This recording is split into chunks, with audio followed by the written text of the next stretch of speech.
The objective is to create a worldwide caliphate, first by conquering or actually destroying the state of Israel, because we are considered non-believers in the house of Islam, on Islamic lands, Dar el-Islam, and then liberating, or in inverted commas, I stress for those who are not watching, Jerusalem. That would give them the symbolic stronghold, if you wish, to speak to the rest of the Muslim world and have them get excited about creating the worldwide caliphate on the rest of Western soil. Breaking news out of Israel this morning. Shocking hostage taking. Hundreds of Israelis are dead. I want to bring in Israeli government spokesman. Eylon Levy. What happens when the 4-day pause? How do you resolve this? Where does this go? Ruth Wasserman-Lande, welcome to State of a Nation. Thank you. It's such a pleasure to be here. Thank you. We've had so many of your briefings here at the Israeli Citizen Spokesperson's office, but it's the first time we're sitting down to unpack some of the bigger issues of what's happening.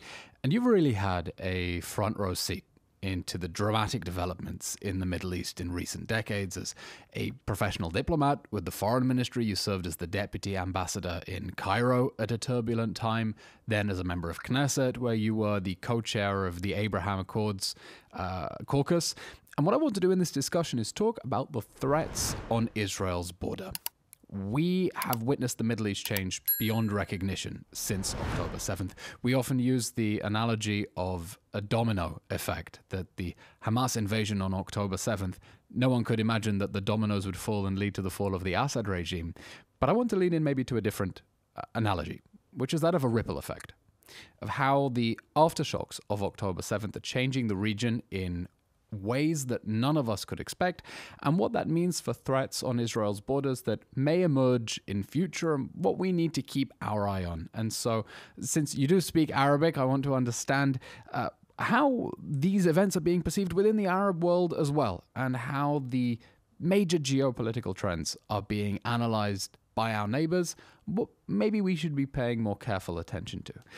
So to start us off, I want to ask you whether you think that over 500 days since the October 7th massacre, Israel is now at its moment of greatest power, its moment of greatest peril, or both?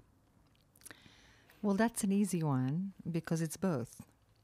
And the reason why I say that is because it depends who is the one watching.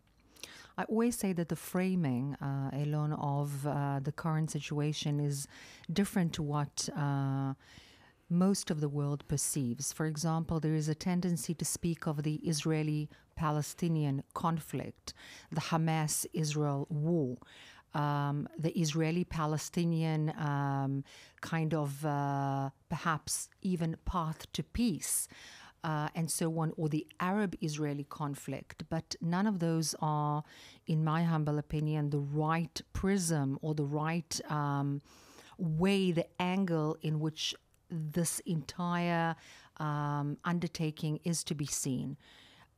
It's much wider than that, and that is, in fact, the Shia versus the Sunni, and the competition between them, who will create the worldwide caliphate based on Sharia. And that is, in fact, a war not between Israel and the Arab world, not between the Jews and the Arabs and or the Muslims, but between radical Islam and the entire rest of the world.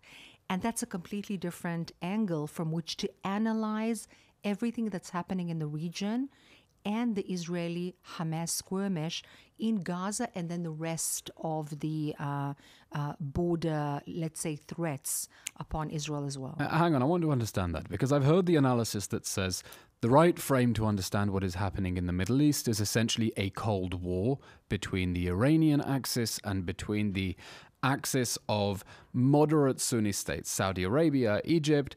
That's the main lens. It's a Cold War for regional domination between Saudi Arabia and Iran. But what you're saying is that actually it's a battle not for regional domination, but for exporting a global caliphate. Explain what you mean by that. So it's much, much larger than a regional skirmish. It's much, much larger than moderate versus radical or extreme Islam. Rather, I would say that it's radical Islam, both Shiite and Sunni, against the rest of the world, and not only Saudi Arabia, the United Arab Emirates, Egypt, Jordan, and the rest of them, including Israel, but also Europe, Canada, the United States of America, and Australia. And one can see it unfolding. It's not something that we can sort of try and really look for with a magnifying glass between the lines. No, one can see it in the demonstrations throughout the world of Muslims in Europe, for example. They don't always shout and march for Palestine. They do very often, but not only. They shout down with France. They shout, excuse my language, but fuck Germany. They shout things that have nothing to do with the Israeli Arab conflict and or Jewish Muslim conflict. And that actually embodies the integral issue, which is embedded in radical Islam and in the ideology, whether it's Shiite radical or Sunni radical. And by the way, this is a world, and that is a completely different world. And they compete for the hegemony of the worldwide caliphate against whoever it is that isn't in this prism. Sunni and Shia radicals competing, but also cooperating. Hamas being a Sunni terrorist group backed by Iran as the major Shia power. So I'm wondering, how does your analysis of competition between Sunni and Shia radicals help us understand the October 7th war in a way that is a different frame of reference from understanding it as an Israeli-Palestinian conflict or an Israeli-Iranian conflict? What do the dynamics between Sunni and Shia radicals for regional domination and exporting the caliphate tell me about the nature of the October 7th war that I didn't know, and therefore raise red flags about things that we should be concerned about?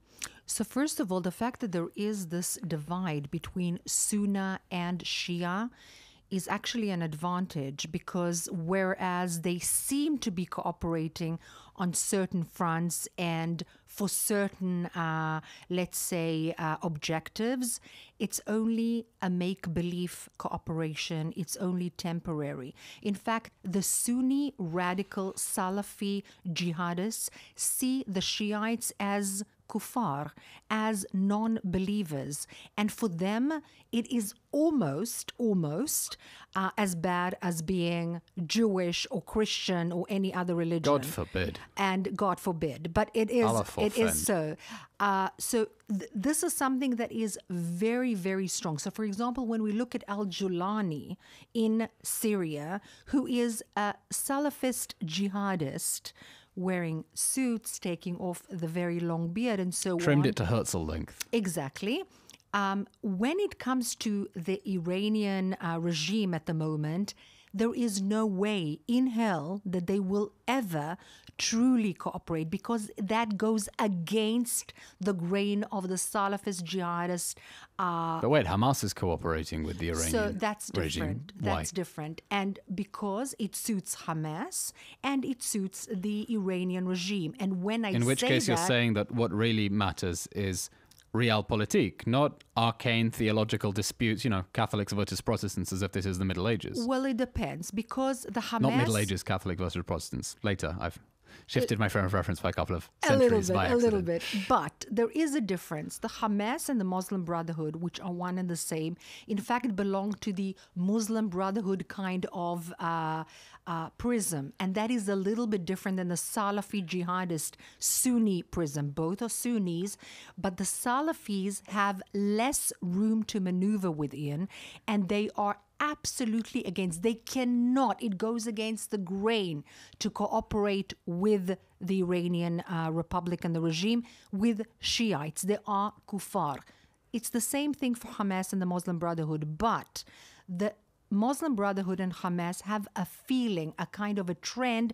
We cannot do this by letting the world know that we are okay, by fitting into political systems, by cooperating in a kind of a false cooperation with the enemy. No, That is a way that is okay for Hamas, for Muslim Brotherhood. They believe in making use of false corporations or false agreements in order to further their objective, which is, of course, the religious Muslim caliphate objective. So bottom line, The Salafis know.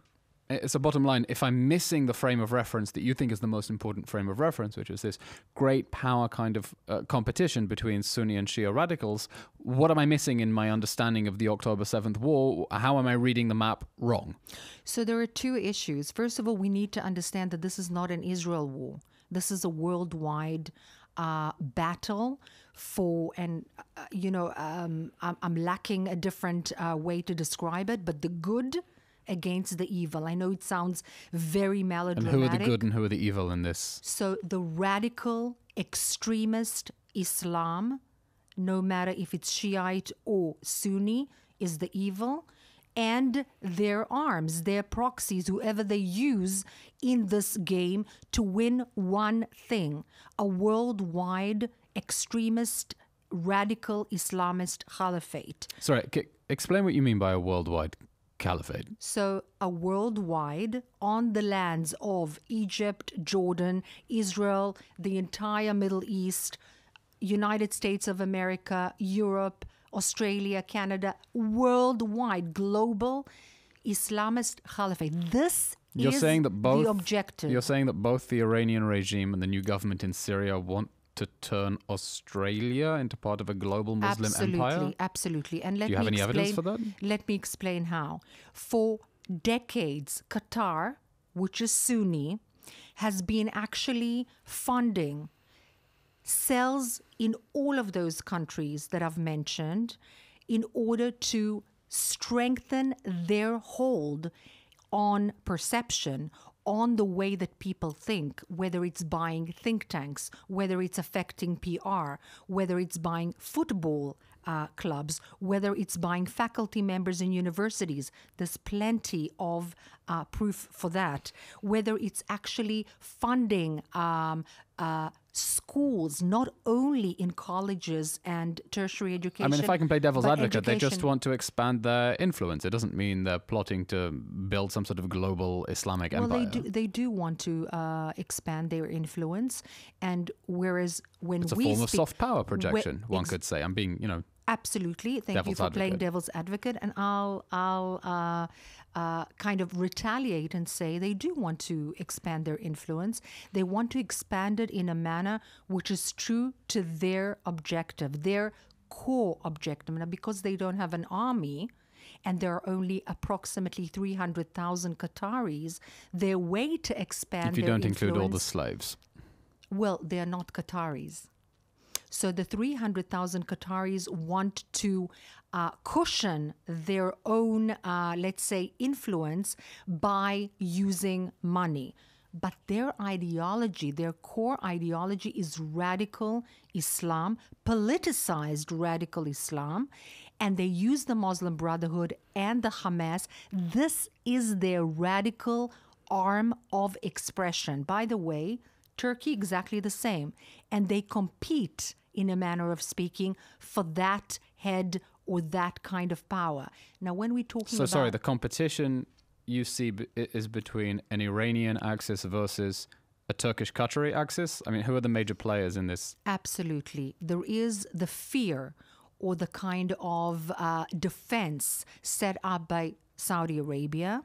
They used to be the exporters of Wahhabist terrorism to the world. Mm-hmm. They are now in a different tangent of diversifying sources of income for Saudi Arabia, but also rather massive than energy. Cultural transformation. Vision 2030 exactly. is the complete polar opposite of the Iranian vision. Absolutely. Complete difference. And there is a movement towards modernization and diversification of really sources of power. And they see the Iranian access, or rather the Iranian regime's access, including the Houthis, including Hamas and Hezbollah, as the enemy. But the radical Islam is currently led by Turkey's Erdogan, by Qatar, And when we talk about al-Julani in Syria, it's not Syria, it's Turkey. And we need to understand that. And that's the quest of Erdogan in Turkey to basically create the Ottoman Empire, which is a different word for that worldwide Islamic extremist caliphate in a different mode. All right, talk about neo-imperialism, and these people get to claim that they're on the side of anti-colonialism. Interesting you said that this competition is between Qatar and Turkey on one side and Iran on the other, because these are, as listeners know, the three main state sponsors of the Hamas terror state in Gaza. And anyone who's interested in learning more about that, we filmed recently an excellent episode of the podcast with Mike Duran from the Hudson Institute. Ruth, you set the stage very dramatically for what the conflict is about globally. I do want to look at the threats specifically on Israel's borders, and maybe we can sort of work going anti-clockwise. Egypt. Something is happening in Egypt that is deeply disturbing. We are seeing reports of a massive military buildup in the Sinai Desert. In violation of the peace treaty, Israel is beginning to push back against that in diplomatic forums. We are seeing the Egyptian public consuming the same propaganda that many others around the Arab world consume, telling them that Israel is, God forbid, committing a genocide, guilty of these barbaric war crimes in Gaza. Something disturbing is happening in Egypt. There is a military buildup that can only be explained by a strategic doctrine that presents Israel as being the major military threat, because, of course, they have the mess of Sudan on one side and the mess of Libya on the other side. What is happening with this military buildup in Egypt? And how concerned are you that Egypt could go from being a country with which Israel has a cold peace to an active military threat on the southern border again? So this is a very, very heavy question. And for years, since I've stayed and lived for 3 years in Egypt, loved it. It was the most profound experience I have ever had. Spoke the language, breathed in the smells, absolutely admired, amongst other things, the music, the culture. There's so much to learn there. It's very apparent that the perception in Egypt, amidst the highest echelon of decision makers, is that Israel is indeed a threat. Now, whether that means that they will open a war with Israel or not, we'll analyze that in a minute. But they've seen Israel as a potential threat always. Why do they think we're a threat? Did they not understand from our perspective that, we have enough on our plate? We have enough threats. Why would Israel be a threat to Egypt? We're a tiny little country. We're basically a geographical extension of the Sinai Desert. So it's quite unbelievable, but it's, the Egyptian... It's like you're looking at me. It's crazy. But, I've always said that logic is a very subjective thing. And when I was there, one of the main things that I learned is that, like beauty is in the eye of the beholder, such is logic in the eye of the analyst. And they see things very differently from us. Whereas to us, it's absolutely obvious that we are not going to invade the Sinai. We are not going to declare war on Egypt. Their fear is based on a kind of a mu'amara or a sense that there is a conspiracy theory. Obviously, a lot of declarations made by some politicians in Israel on the right they makes them very, very panicky. Hang on, what have politicians on the right been saying?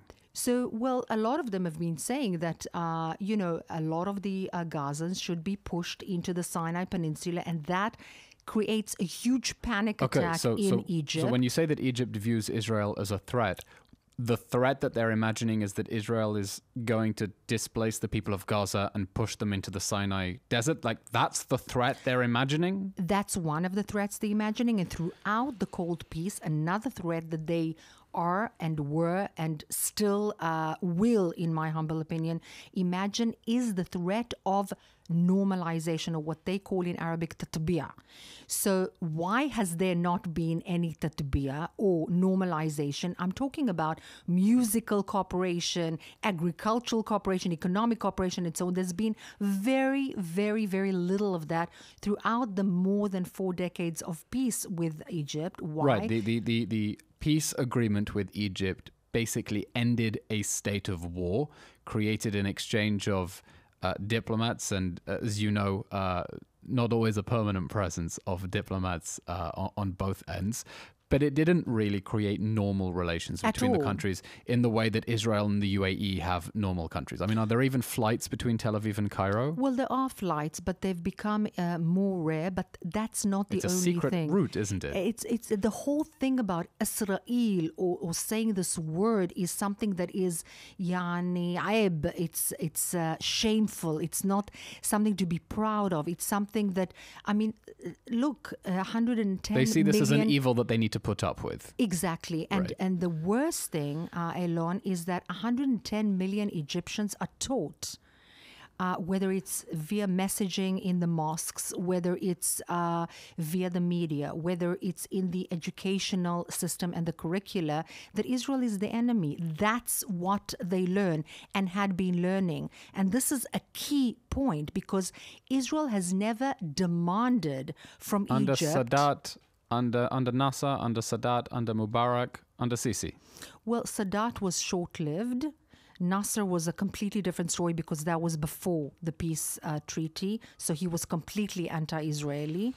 And during the Mubarak, especially era, a very long one, and during the Sisi era, even though the Abraham Accords did do something to soften that approach. But I'm saying soften and not to normalize. And why do I say that? Because their fear of that normalization is the fear of the so-called, in inverted commas, attack. They fear that Israel would try and influence Egyptian public, to try and infiltrate the minds of the Egyptians, to try and take over the economy of the Egyptians, to try and really what economy? embed themselves within Egypt in terms of thinking, in terms of mind, via the normalization. That is the so-called logical fear that has been accompanying the Egyptian heads of state for years. And that is something that is indescribable to the Western mind and to the Israeli mind, because we think differently. That's one thing. The other thing that really creates panic amidst the decision makers in Egypt is the potential of Gazans embedding themselves in the Sinai Peninsula. Even though the Sinai Peninsula is huge, there's no lack of land, even though they may even circle these Palestinians with guards, with soldiers from the Egyptian army, they still are having a hysteria attack. And why is that, Eylon? Because they know better than anyone else what it means when even a small group of Palestinians embed themselves in any territory. It happened in Lebanon, it happened in Tunisia, it happened in Kuwait. They absolutely will not have it happen inside Egypt, because they know that it's the Muslim Brotherhood. So bottom line, this massive Egyptian military buildup in the Sinai Desert is a response to fears of Gazans spilling out into the Sinai Desert. That's why they're moving tanks into the Sinai? Amongst other things, I think that there is a very small chance of Egypt declaring a full-blown war on Israel without this phenomenon happening. But we need to look at the facts on the ground. There are a lot of efforts and billions of US dollars spent on creating a much better navy for Egypt, underground tunnels, storage places, tanks, personnel, all over and above the peace agreement and the treaty with Israel. And that has been going on for several years, not only since October 7th. Right, so it's not a response to Gaza. Why is this happening? So exactly what I'm saying. Why would you There spend is so a much different- money? This is a different logic than we are used to. And that's a very, very good question. There's not one answer to that, but there is a fact. This enhancement is happening. It's happening for several years. And not only that, but since October 7th, there's been a declarative policy, first and foremost by the president himself, Sisi, against what Israel is doing. And I've listened to his words that have been very cautious until October 7th regarding the peace treaty, regarding the stability between the two countries. And since October 7th, even as early as November 2023, he began saying that if certain things will happen, this is a casus belli. This is almost a declaration of war. And that had to do with the instability in Gaza. Do you see a scenario in which Egypt calls off the peace treaty altogether? Look, I've been asked that, and my analysis is that the chances are relatively low. It doesn't make any sense whatsoever at all. But again, I stress again and again, one, the logic is not the same logic. Two, the survival of the regime. Because they think of Israel as, trying to implant some sort of mind virus in the Egyptians. Yes, and they also see Israel, funny as it sounds to Israelis, as an imperialist entity. And they see examples of what is happening, for example, by our IDF, the Israeli Defense Forces in the south of Syria, as an example of that, even though that is done in defense of the northern citizens And we're going to get on of to that. Israel. They see that as a proof of the imperialism of Israel. Likewise, they see what has been done in Lebanon, even though it was completely preempted by the Hezbollah, and our defense of our civilians that had been displaced by the Hezbollah. And despite the fact that they are also against the Hezbollah, the Egyptian regime, they see what we have done and the fact that we are still there in 5 points as imperialism. And it is almost unbelievable, but that is the truth. Likewise with the West Bank and Judea and Samaria. So it's quite unbelievable how we perceive our defense and our, as you had said, our geographical size, which is so small compared to Egypt, and they see our actions as imperialism. So a fundamental misalignment between Israel's understanding of its own actions as being defensive, Egypt seeing it as being aggressive, imperialistic. If you were advising Israeli decision makers now, how would you encourage them to assuage the Egyptians' concerns, put their minds at ease in order to stave off this military buildup in the Sinai that is against the peace treaty and we really do need to push back against, because we can't tolerate that violation? So first of all, there are a couple of recommendations regarding policy that I personally would have. And the first one would be that if the United States of America wants to help Egypt, there are 110 million people, most of whom are not full in their bellies. In other words, there's a lot of hunger, there's a lot of poverty, and giving billions of US dollars for the military effort of Egypt is not the best use of the US taxpayers' money, again, in my humble opinion. And that's something that needs to be addressed, even though it's a sensitive topic. Two, I would also advise to have a very good personal relationship. You think that the United States could use economic aid? Of course, the only two countries whose military aid was protected were Israel and Egypt.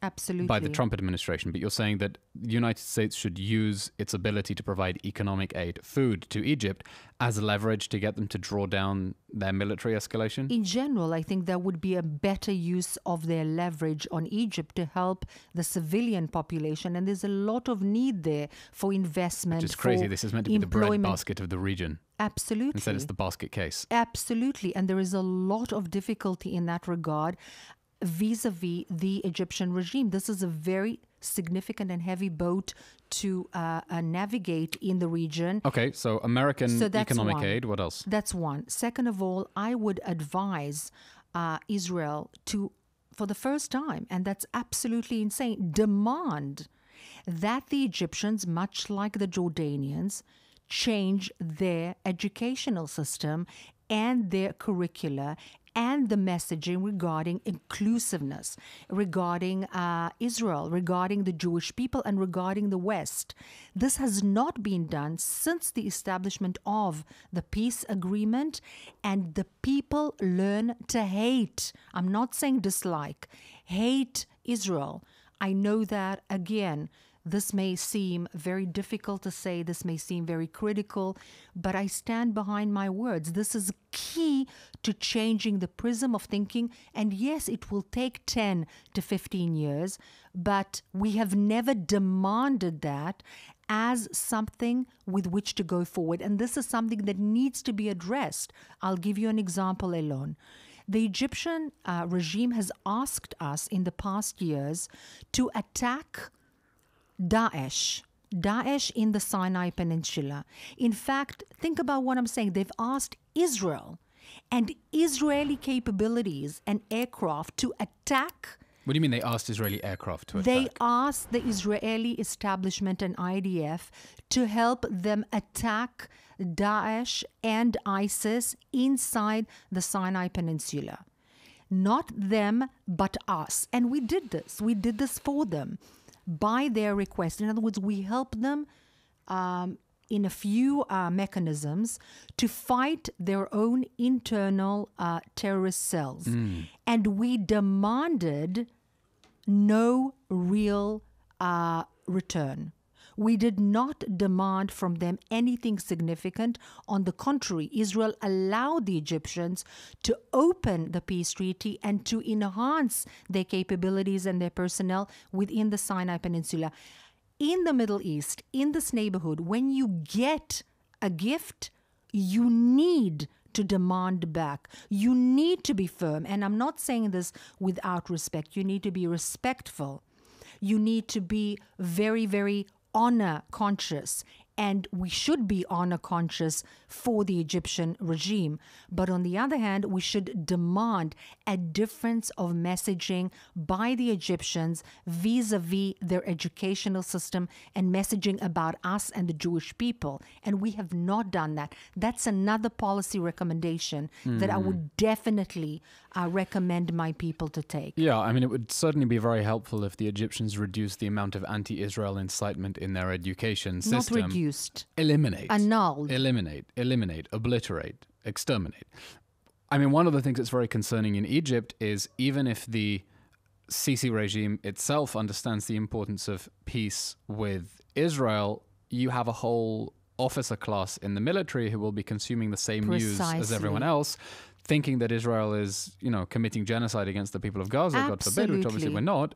And that is something that is only going to poison attitudes in Egypt further. Let's go anti-clockwise across the Gulf of Aqaba. I want to take a look at what is going on in Jordan with your permission, because I do want to do the full 360. But there's one very important policy recommendation still, and we cannot jump over that because it's so critical. As I said, the Egyptians are absolutely in a panic attack regarding the potential of the seeping of Gazans into their territory. Right, that's why they have what I think President Trump would call a big, beautiful wall along their beautiful border with Gaza. Wall, very, very significant. And they know it's what hideous they're and talking. concrete, but yes. They know what they're talking about, and they know, and I say their fear is legitimate. What we should do is stop or recommend to the Trump administration and to the world, explain that moving or even talking about moving Gazans or inviting them to move if they want to Egypt is a completely wrong policy. Not because there's not enough land in Egypt to have them, but because, one, we'd be moving the problem from one of our borders to a very different one of our borders, but the problem will still be there. Right, the same as President Trump's proposal that they go to Jordan, which would be massively destabilizing, quite apart from any other questions. Exactly. And second of all, it absolutely horrifies the Egyptians. And as I said, legitimately, we should talk about a completely different option, and that's Qatar. The Qataris are the sanctuary givers of the Hamas. They are the ones, their ideological children are the Hamas.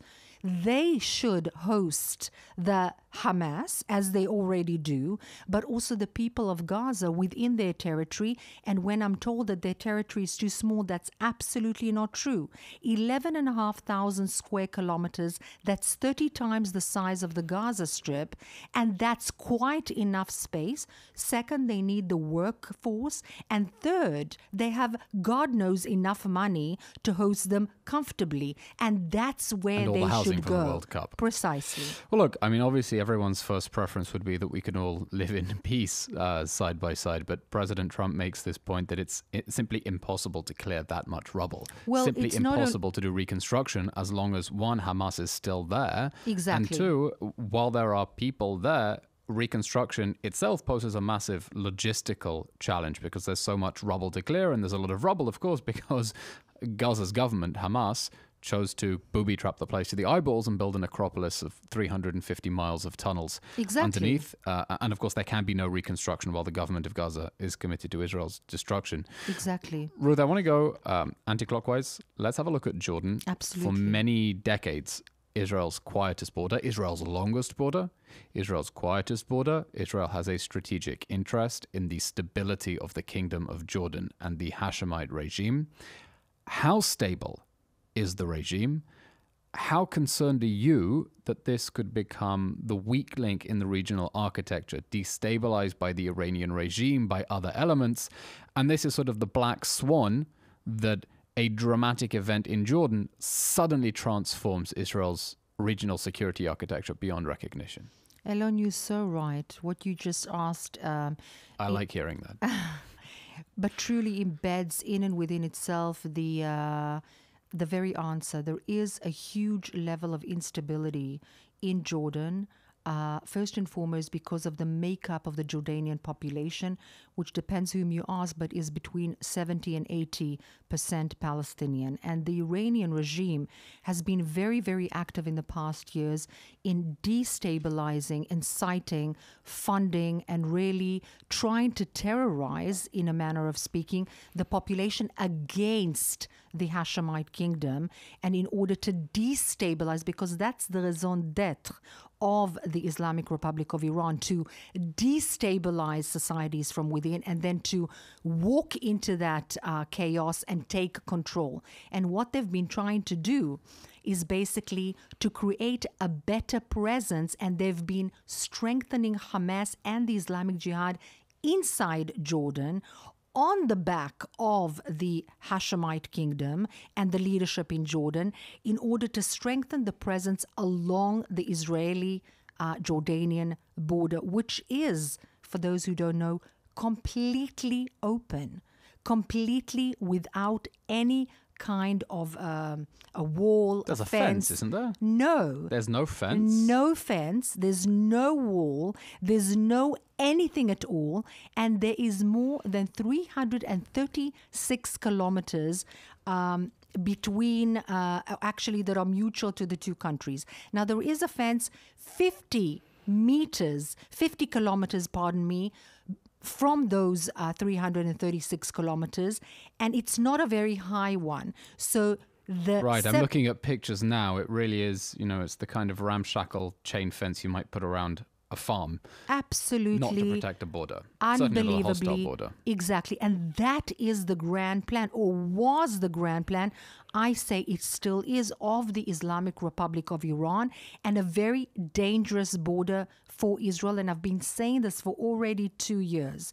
Now, not only that, but the Iranian regime has used Jordanian soil against the will of the Hashemite kingdom in order to smuggle weapons and drugs to the West Bank, Judea and Samaria, to the Hamas and the Islamic Jihad there, in order to strengthen them and work contrary to the Palestinian Authority and Abu Mazen, which is the so-called, it's a bit funny, but democratically elected president of democratically elected nearly 20 years ago. Exactly. So, but they've been doing this, the Iranians, for many years, and of course to the Hezbollah in Lebanon via Jordanian soil. Now, having said all of that... So how do we stabilize the Jordanian regime, given whatever disagreements we have with it? Clearly, it's preferable to the collapse of the political order on Israel's eastern flank? So there are two things which I would stress. First of all, the military continued support of the United States of America to the Jordanian Hashemite kingdom. Second of all, not sending more Palestinians to destabilize that very fragile stability in Jordan. Plus, it would just move the problem, as I said, from the Gaza border, with Israel to the Jordanian border with Israel. In other words, it would not solve the problem for Israel. And third, very, very importantly, I think, if you look at Jordan, it's quite unbelievable. But what I said about Egypt and the messaging and the educational system and the curriculum and the mosques, exactly the same thing. There is so much incitement, so much indoctrination against Israel, against the Jews, and against the West. And that is something that must be demanded to change. And when the current administration in the United States looks at the region and the Trump administration courageously speaks of changing the region for the better, and I believe him, then one of the key issues that needs to be addressed is changing the curriculum, changing the messaging, and that needs to be a core demand. Do you think that a so-called two-state solution would be stabilizing or destabilizing for Jordan? Absolutely destabilizing. Why? Because Jordan is asking for it. All of the countries that want the Palestinian issue so-called a little bit further away from them are asking for it because they know how destabilizing, unfortunately, and again, this is not politically correct, but the Palestinian contingent really is. And that simply has proved itself over history. As I said, in Lebanon, having killed thousands and thousands of Christians in Lebanon. Okay, but we're not talking about Tunisia. Palestinians in different countries. We're talking about the creation of an independent Palestinian state in the territory that Israel conquered from Jordan in the defensive war of 1967. Do you think that the creation of a Palestinian state there would help to stabilize or further destabilize Jordan? So first of all, I would think that it would destabilize because I think an entity which would be a sovereign entity by the Palestinian people is a destabilizing force. That's what I believe, but Explain. not because of ideology, but because of past learning of historical activity that we've seen. Now, you've said something that I want to No, hang on. Just challenge. explain why, because I want to... I will, I promise. But I want to challenge something that you said. I will hold you to it. I promise. And please do. When you say that Israel has conquered this territory from Jordan in 1967. From the illegal Jordanian occupation. Right, because I would beg to differ. According to international legal standards, the British mandate, in fact, gave, or it was all over the region, including the current West Bank, Judea and Samaria, and Gaza. And when it actually rescinded its power and allowed for the taking of or creating some kind of state by the Jews, by Israel, then those areas are within the sovereignty of the Israeli forces. So this is the legal presumption of uti possidetis juris. Anyone interested in learning more about it? We have an episode with British barrister Natasha Hausdorff, who is an expert in the field. Who is a real expert. But I do want to get back to the focus of our discussion now about the threats on Israel's borders. We've heard here a number of arguments on this podcast about why an independent Palestinian state would be destabilizing. We heard Rowan Osman, an amazing Syrian peace advocate, explaining that within Iran's quest for regional domination, it would try to transform an independent Palestinian state into an Iranian client state so that it could hold Jerusalem as being giving it title to leadership of the Islamic world. We heard another argument here that actually in the case of a two-state solution, an independent Islamic presence in Jerusalem would excite the world's jihadists to try to converge on Jerusalem to liberate the rest of what they see as Arab or Islamic land from the river to the sea. The entry point for them to do so and reach Jerusalem would be to go through Jordan, and Jordan would become like the drainage channel for the world's jihadi sludge to move to Jerusalem to try to continue the war. I'm interested in why you think that an independent Palestinian state would destabilize our region, because it's common knowledge, it's an international consensus. All the experts know that a two-state solution is going to solve this conflict, right? So, Eylon, I would even share with you that once even I truly believe that for a lack of a better solution, that is in fact the solution. So did I. And I've changed my mind. Having learned Islam, the religion, having learned Arabic and spending time in an Arab country, having spent years and years of my professional life studying the mentality and the culture and the religion, which is key, and the language, in order to better understand. And I must say, again, less politically correct, but why is it a destabilizing force? First of all, if we look at the inciting curriculum, and I'm sorry to be returning to it, but it's key to understand the answer to your question. Both in Gaza and in Judea and Samaria by the Palestinian Authority. So both by the so-called nationalistic Fatah movement and the religious Islamist movement Hamas. Both of them incitement and indoctrination, hating Jews, hating Israel, and wanting to conquer the entire land where the state of Israel is currently in place, and of course liberating Jerusalem. So all of that is being learned in both areas. Now, if we create a two-state solution, whether the Fatah will be heading it, which will be very, very short-lived, or the Hamas will be heading it, an Islamist extremist regime like now. Beheading is an interesting choice of words. Exactly. Freudian, by the way, but still very, very appropriate.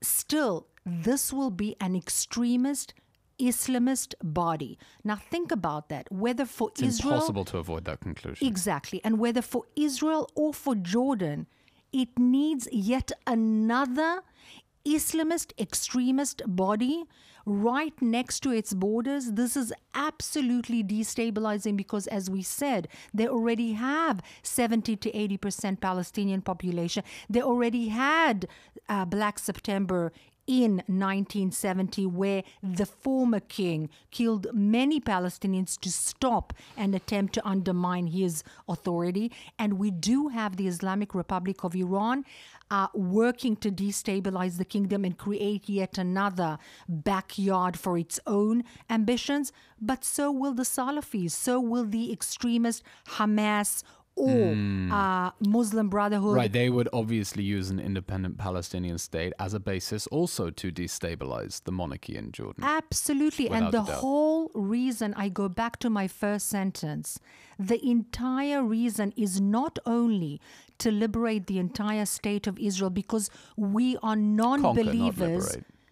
Well, liberate in their language, right. Absolutely. The people who are listening on audio platforms can't see the air quotes, but if you're watching on YouTube, you can. Absolutely. Oh, gosh, I must repeat, from their point of view, of course, this is anything but resistance in my humble opinion, but rather, and I stress, the objective is to create a worldwide caliphate, first by conquering or actually destroying the state of Israel, because we are considered non-believers in the house of Islam, on Islamic lands, Dar al-Islam, and then liberating, or in inverted commas, I stress for those who are not watching, Jerusalem. That would give them the symbolic stronghold, if you wish, to speak to the rest of the Muslim world and have them get excited about creating the worldwide caliphate on the rest of Western soil, which is obvious when you look at the infiltration of extreme Islamism in Europe, in Canada. By the way, in Canada, the most membership of the Muslim Brotherhood in the entire globe. Do you know that? Whereas in the UAE... Per capita as a total number? What are you talking about? Absolutely. Per capita? per capita. Per capita of the total Canadian population. Exactly. And No way. and the reason for that is why? Because they are allowed to be Muslim brothers in the open, whereas in the UAE, Egypt, Jordan, Morocco, Saudi Arabia, they are outlawed. Ruth, let's continue our journey anti-clockwise of the looming threats on Israel's border. No one could have imagined when Hamas launched the October 7th war that the dominoes were going to fall and lead to the collapse of the Assad regime. That happened because the war in Gaza triggered a Hezbollah attack from Lebanon. That brought an Israeli response that took down Hezbollah, the main ally of the Assad regime, which then crumbled in 11 days as the rebels in Idlib swept across the whole country.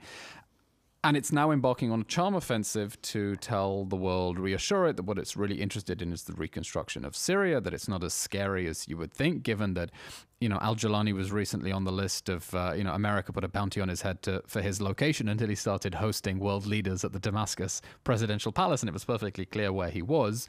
Israel has been on the side of waving a red flag and saying, do not let yourselves be fooled. Our foreign minister, Gideon Saar, just visited the EU, the first European-Israel Association Council that should have happened a long time ago. He dismissed the idea of a transition government in Syria as being a moderate force. He said, the new government is a jihadist, Islamist terror group from Idlib that took Damascus by force.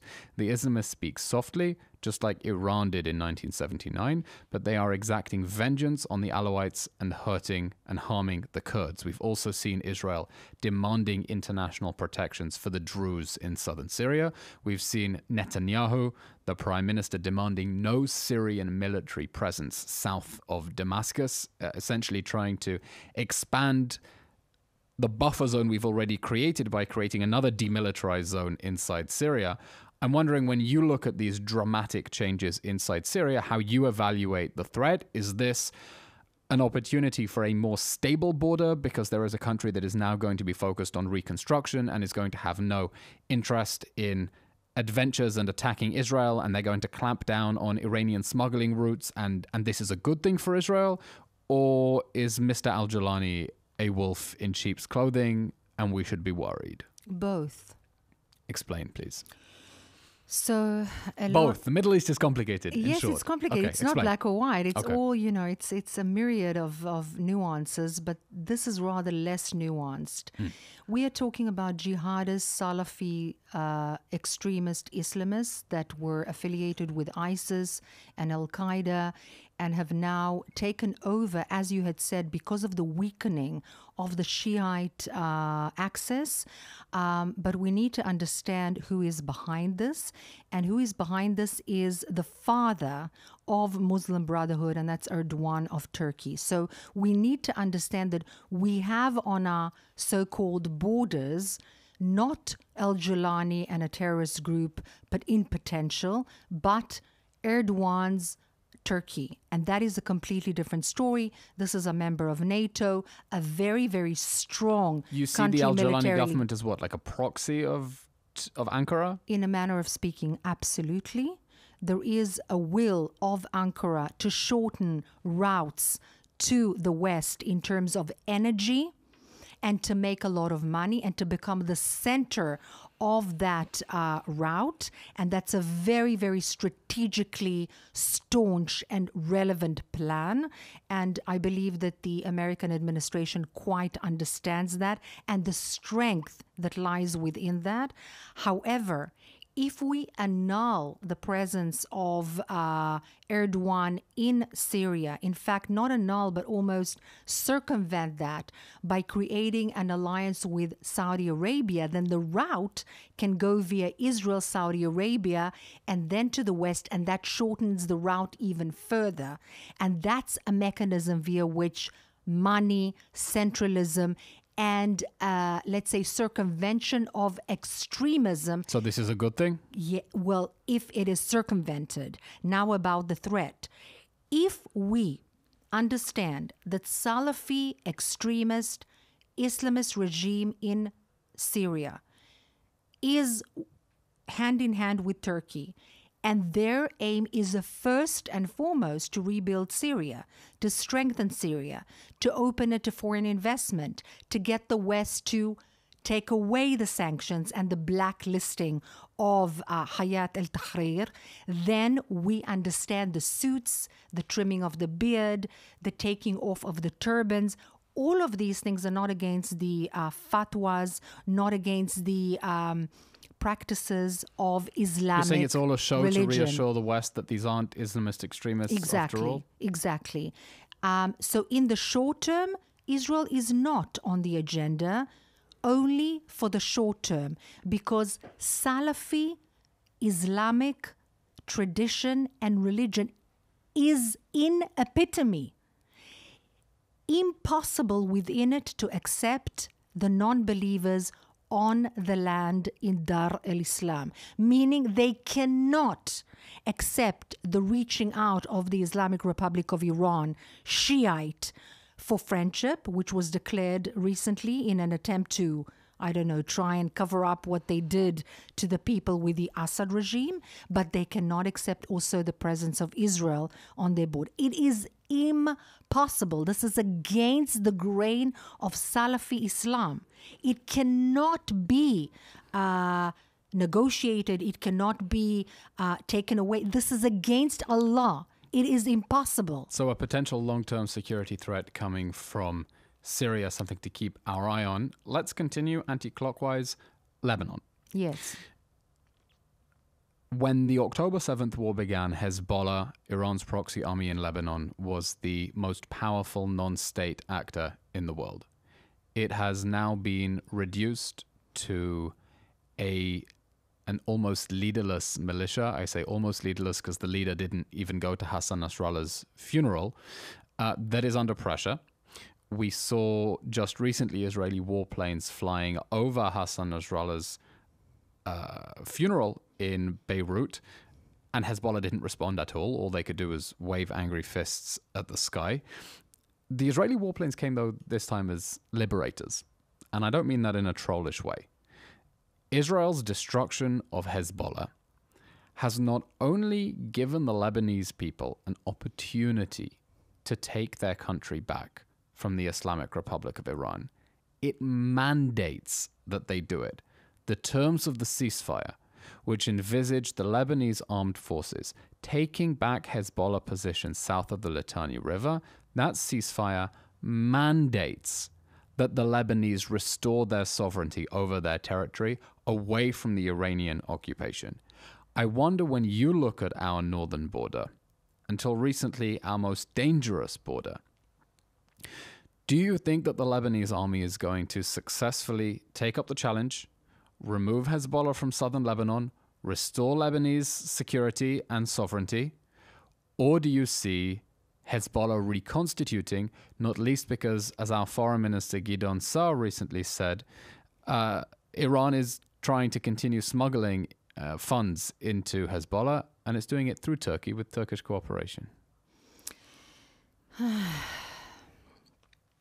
There was a sigh for those who don't watch. So first of all, I think that we need to understand that Lebanon was formed almost superficially by the European powers, like all the countries in the Middle East, Jordan, Egypt, actually Egypt less, but Jordan very much so, and Syria certainly, as a sanctuary for the Christians in the Middle East. This is something that, according to the Islam, especially the Salafi Islam, is an impossibility. Now, it's difficult to comprehend how deeply that is ingrained in the belief, in the ideology, in the understanding of radical Islam and Islam in general. There cannot be a country governed by non-Muslims, and that's okay. That is an impossibility. It is incongruent with the core belief. That's number one. Right, but Lebanon isn't a majority Christian state No anymore. longer. That's number one. But we need to keep that in mind when we understand what is going on in Lebanon. Now, the Hezbollah has been significantly weakened. I agree with you. I beg to differ on the destroyed, because they are a wounded animal whose honor and respect has been badly hurt. And that's a very dangerous animal to reckon with. And so is the Islamic Republic of Iran. They will not put their tail between their legs and walk away. They will put up a huge fight, and they will do it until their last warrior. You don't see a scenario in which Iran cuts its losses in Lebanon, or the Lebanese armed forces, with all the money the European Union and other actors are sending it, clamps down and takes back its sovereignty? I mean, the smuggling routes through Syria have been shut down, basically. Absolutely not, and one can see it. On the contrary, as I explained, first and foremost, they are Shiites. And according to their belief and the Islamic Republic of Iran, this is the main stronghold remaining for the Axis, not the only one, because they continue, despite their difficulties, economic and other, to fund the Hamas in Gaza, in Judea and Samaria, in Lebanon as well, and now also in Syria. But first and foremost, the Hezbollah, their own Shiite child, if you wish, inside Lebanon. They won't give it up, not easily and not at all. Do you see any prospect for Lebanon joining the circle of normalization and the signature of the signing of a peace treaty between Israel and Lebanon? I absolutely do. I dream of it. I truly wish for it. Right, we all just want to, southern Lebanon for a long weekend. You can drive up, go stay at what they call in Hebrew a tzimmer, like a guest house in the countryside. It's a beautiful piece of land to vacation in. Eylon, in general, I think the vast majority of Israelis don't see Lebanon as an enemy, nor the Lebanese people. No, of course not. On the contrary, They've been the biggest victims of Iranian and Palestinian aggression in the region, perhaps more than us. Absolutely. And first and foremost, the Christians of Lebanon, but not only, also others. And they've been suffering from civil war for so many years and destabilization. And to answer your question about the army taking over and stabilizing, they will not do it unless the West supports them.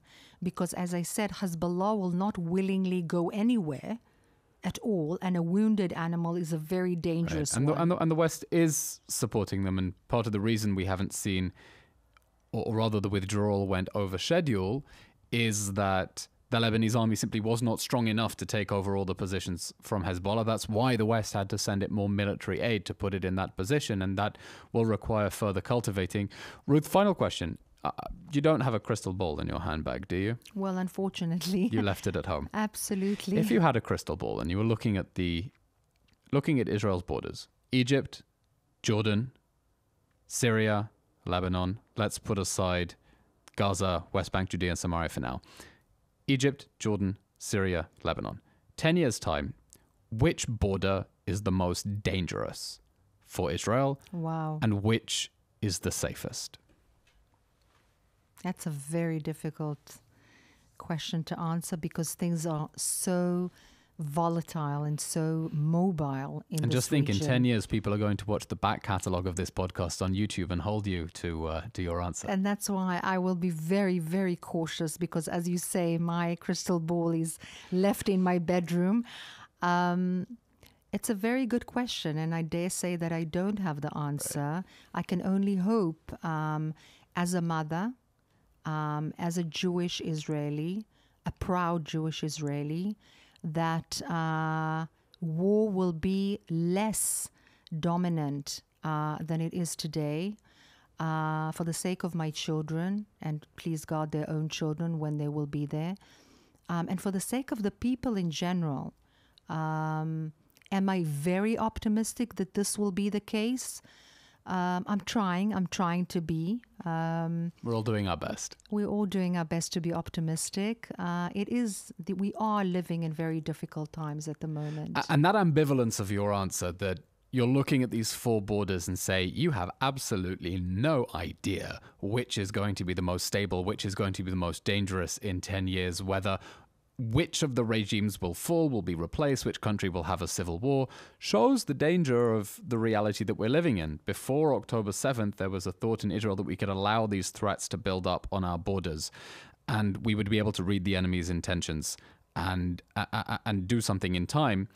that conception collapsed on October 7th. Completely. And I think Israelis are now thinking in terms of not allowing any threats to build up on our borders, but there is so much uncertainty, so much instability, that anyone who is discussing security in the Middle East, what Israel's security interests are, simply has to factor in that question of unpredictability, the lack of wiggle room we have, how quickly things can turn sour, and how badly things can go when things do go belly up, and that we are fated perhaps not to live by our sword forever, but certainly to remain ever vigilant, because the prospect that in 10 years' time all of our borders are going to be peaceful and quiet, like, you know, the Schengen zone is extremely unrealistic, and even the Schengen zone is not so peaceful anymore. Quite the contrary. Ruth, how can people follow your work and you on social media and any of the other activities you're doing, apart from following the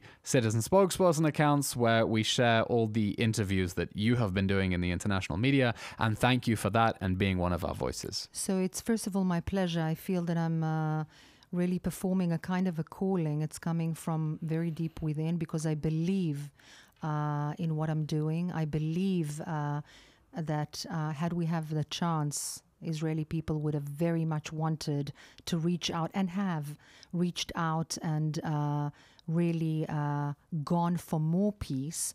However, we face the 7th of October with a lot of pain, and I say this again as a mother, and with a lot of fear, with a lot of caution. I very much will be happy to have whoever is listening or watching follow me on Facebook, on LinkedIn, on Instagram, on Twitter or X, and also at the Citizen Spokesperson's office, of course. I give many talks to audiences in the international arena and within Israel, both in English and in Hebrew.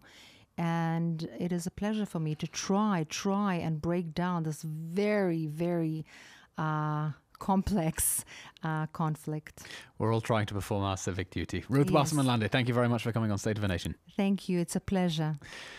And that brings us to the end of today's episode of State of a Nation with former member of Knesset and former Deputy Ambassador in Cairo, Ruth Wasserman-Lande. As always, if you are enjoying these episodes, please follow on all social media platforms, give us a like, share it with friends, that helps us. And also subscribe if you're watching on YouTube on the button that just popped up, on other audio platforms, Spotify, Apple Podcasts, wherever you get your podcasts. Give us a good glowing review. It really helps us to get our message out. Share the link with friends you think will enjoy and be educated by learning more from us between the lines and beyond the headlines. I'm Eylon Levy, and thanks for joining us.